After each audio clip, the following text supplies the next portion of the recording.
বন্ধুরা, বুলেট সরোজিনীতে দেখা গিয়েছে যে রণ আর সরোজ মিলে রাগিনীকে সবার সামনে এক্সপোজ করে দিল।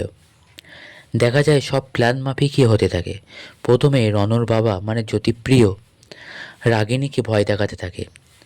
রাগিনী প্রথমে বিশ্বাসই করতে পারে না যে এটা জ্যোতিপ্রিয় হতে পারে। মনে করে সরোজিনীর ঠিক করা কোনো লোক আমাকে ভয় দেখাচ্ছে। বলে, কে? আমি বুঝতে পেরেছি, নিশ্চয়ই সরোজিনীর ঠিক করা লোক। তবে তুমি যেই হও, বাঁচতে পারবে না কিন্তু আমার থেকে। এরপর দেখা যায় রণর বাবা সামনে আসে। তখন সরোজিনী নিজের চোখকেও বিশ্বাস করে না। বলে যে না, হতেই পারে না, তুমি জ্যোতিপ্রিয় হতেই পারো না। কারণ আমি তো নিজের হাতেই বলে এক এক করে সব অপরাধ নিজের মুখে স্বীকার করতে থাকে রাগিনী। সেই সময় মাথা ঠিক রাখতে পারে না রাগিনী, তাই মাথা গরম করে সবটাই বলে দিল। আর যেটা রণ আড়ালে লুকিয়ে থেকে ফোনে রেকর্ড করতে থাকে। এরপর দেখা যায় তখন জ্যোতিপ্রিয় বলে, না রাগিনী, আমি সেদিন মরিনি। ভগবান আমাকে সেদিনকে বাঁচিয়ে দিয়েছে, কারণ আজকের দিনটা দেখাবার জন্য, তোমার এই মুখোশটা টেনে খোলার জন্য। তোমার আর কিচ্ছু করার নেই। তুমি ধরা পড়ে গেছো এবং নিজের মুখে সবটা স্বীকার করেছো।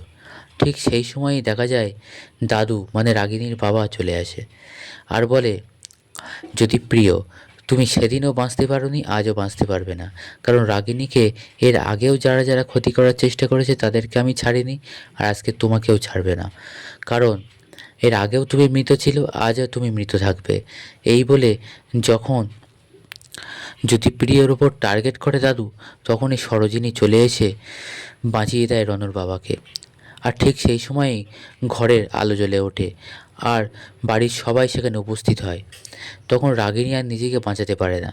তখন সরোজিনী বলে, কি রাগিনী ম্যাম, এবার নিজেকে কিভাবে বাঁচাবেন?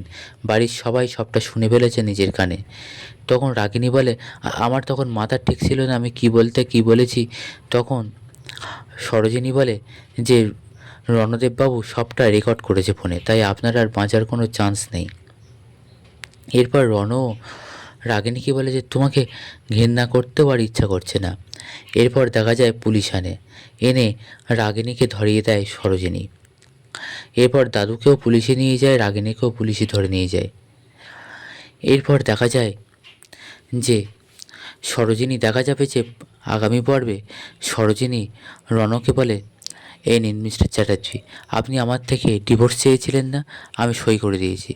তখন রণ বলে, তুমি কোথায় যাচ্ছ? তুমি কি আমার চোখের দিকে তাকিয়ে বুঝতে পারো না যে আমি কি চাই?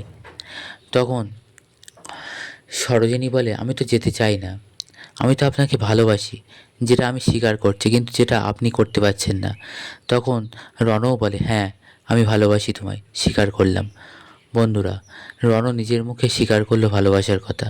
তবে এর পরবর্তী পর্বে ঠিক কী হতে চলল জানতে চোখ রাখুন আমাদের চ্যানেলে।